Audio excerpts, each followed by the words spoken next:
पत्र शिकणार आहोत. अभिनंदन पत्र हे 6 गुणांसाठी परीक्षेत विचारलं जातं.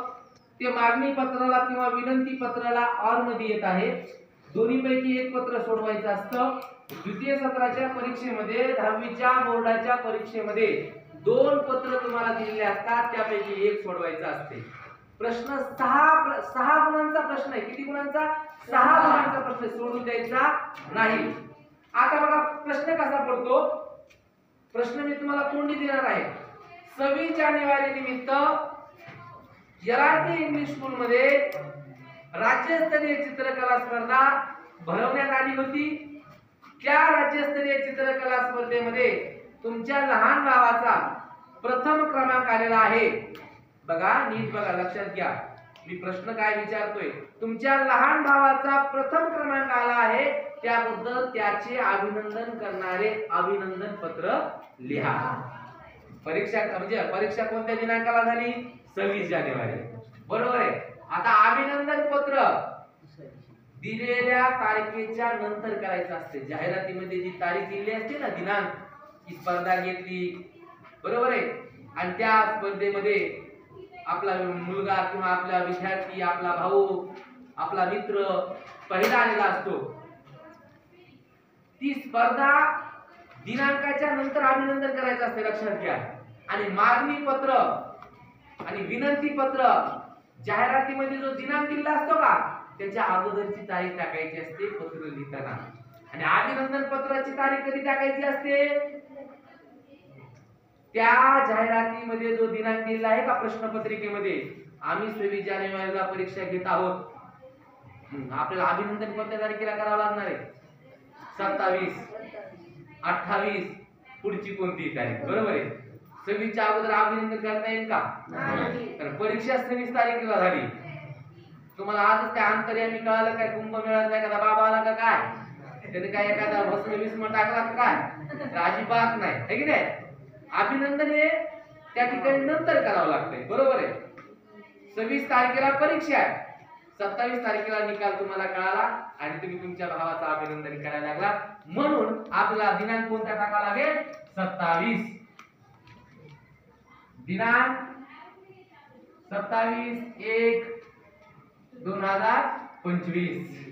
आता इथं प्रति टाकायचंय का? नाही. प्रति कधी टाकायचं? एखाद्या संस्था असेल, त्या संस्थेचं आपल्याला अभिनंदन करायचं असेल तर आपल्याला प्रति टाकावं लागेल. आपल्याला अभिनंदन पत्र लिहायचंय, कौटुंबिक पत्र आहे, लक्षात घ्या.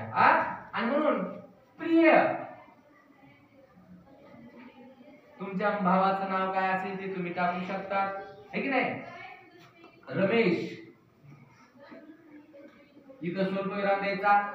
लहान भाऊ आहे असल्यामुळे तुम्ही त्याला आशीर्वाद देणार का आशीर्वाद घेणार? देणार. बरोबर, बरोबर आहे. आणि शुभ आशीर्वाद आणि शुभ आशीर्वाद झालं का? आणि इथं पूर्ण विराम द्यायचं. झालं. पत्ता आपण टाकायची गरज नाही, लक्षात घ्या. त्यानंतर खूप खूप अभिनंदन, बरोबर आहे.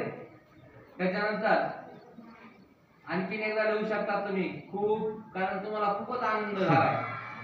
राज्यातून पहिला आला ना आपला भाऊ लहान, आलाय कधी तुमचा भाऊ पहिला? नाही आला. इथून पुढे जर आला असेल तर असं अभिनंदन पत्र लिहायचं, बरोबर आहे. हा, चला. कालच वर्तमानपत्रातून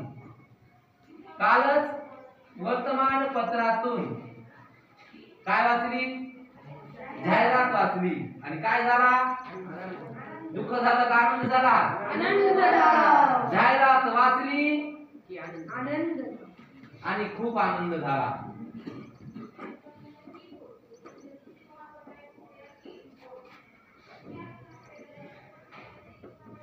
बरोबर आहे. राज्यस्तरीय कोणत्या स्पर्धेतून प्रथम क्रमांक मिळाला आहे? चित्रकला स्पर्धेमध्ये तुझा प्रथम क्रमांक आला, है की नाही?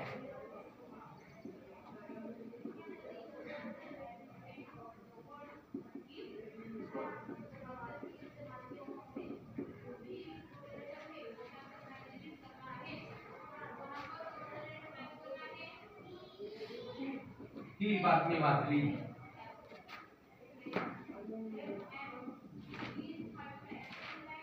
काय आपण अजून काहीच लिहिलं नाही, बरोबर आहे?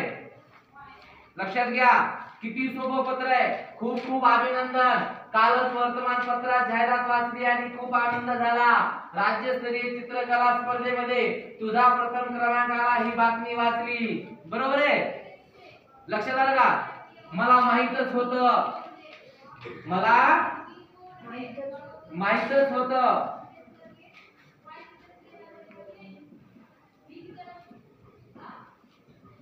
होतं की तुझाच क्रमांक येणार.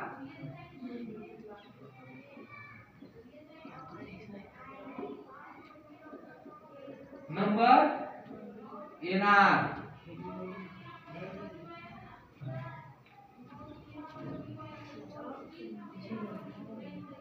तुला लहानपणापासून चित्र काढण्याचा खूप छंद होता.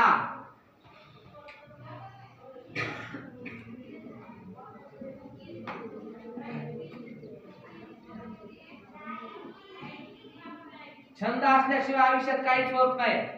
आपल्याला छंद असला पाहिजे तरच आपण प्रथम क्रमांक घेऊ शकतो. त्या क्षेत्राशी, त्या खेळाशी, त्या कलेशी आपला छंद असला पाहिजे.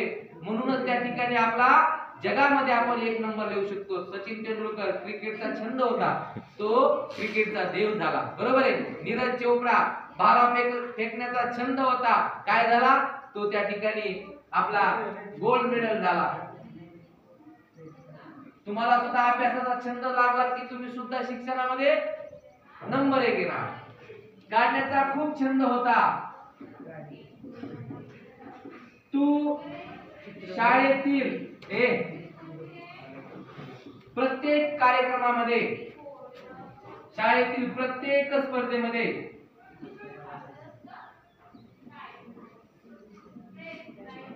भाग घेत असायचा.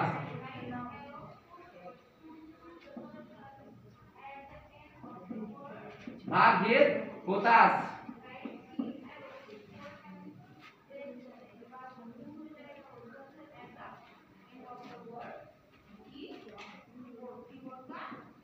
शाळेतील प्रत्येक कार्यक्रमासाठी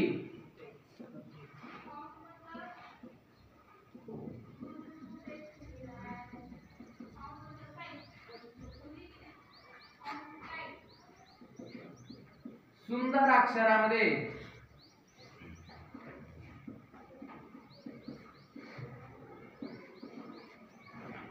बोर्ड रायटिंग करायचा. तुम्ही म्हणता सर जमतंय का? जमतंय, काय हरकत नाही, पण त्याला बोर्ड रायटिंग म्हणता आलं पाहिजे, बरोबर आहे? किंवा फळा लिखाण करायचा असं जरी म्हटलं तरी लिहू शकता तुम्ही. फळा लेखन करत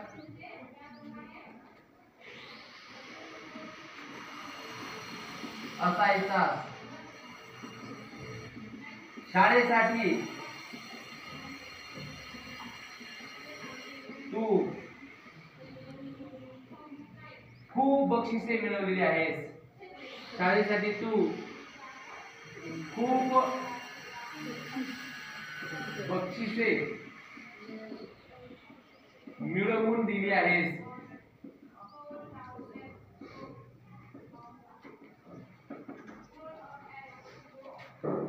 तू एक दिवस मोठा चित्रकार होणार.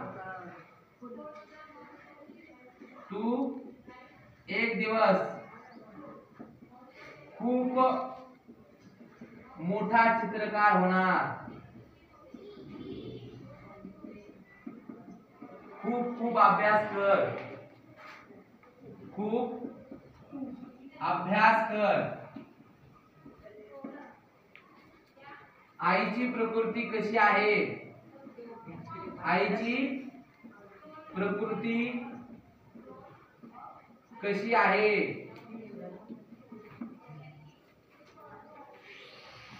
आईची प्रकृती कशी आहे?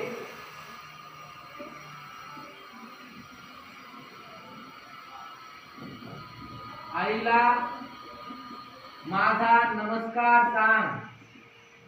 आईला माझा नमस्कार. पुन्हा एकदा तुझे खूप खूप अभिनंदन.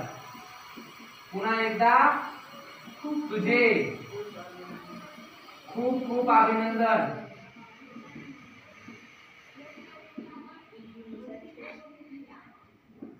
तुझा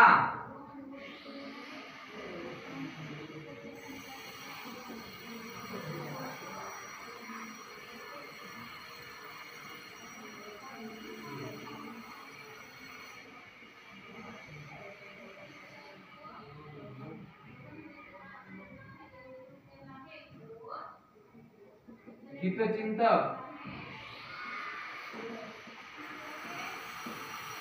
नाव काय ना आता तुमचं?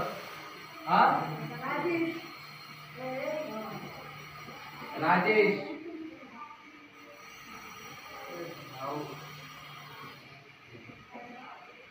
LRK school Sonpeth.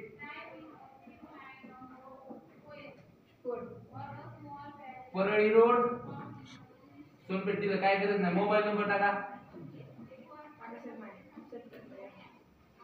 93 70 82 23 13. अशा पद्धतीने अभिनंदन पत्र ही आपली रेष असणाऱ्या या रेषच्या आतमध्ये आलं पाहिजे. इथं सुद्धा अशा पद्धतीने खाली लाभ लचक आपण जाऊ द्यायचं नाही. हे अभिनंदन पत्र आहे. आपण अभिनंदन पत्र आज शिकलो. काल परवा आपण आणखीन एक अभिनंदन पत्र दिलं होतं. त्याच्या अगोदर आपण मागणी पत्र शिकलो. आज हे अभिनंदन पत्र आपल्याला फार सोपं आहे आणि अभिनंदन पत्र सगळ्याला आलं पाहिजे. तुम्हाला मी एक अभिनंदन पत्र देणार आहे. हे अगोदर तुम्ही लिहून घ्या आणि मला मी दिलेला प्रश्न त्या ठिकाणी तुम्ही सोडून आणायचा आहे आणि ते अभिनंदन पत्र मला दाखवायचंय. बरोबर आहे? ठीक आहे. खूप छान. चला.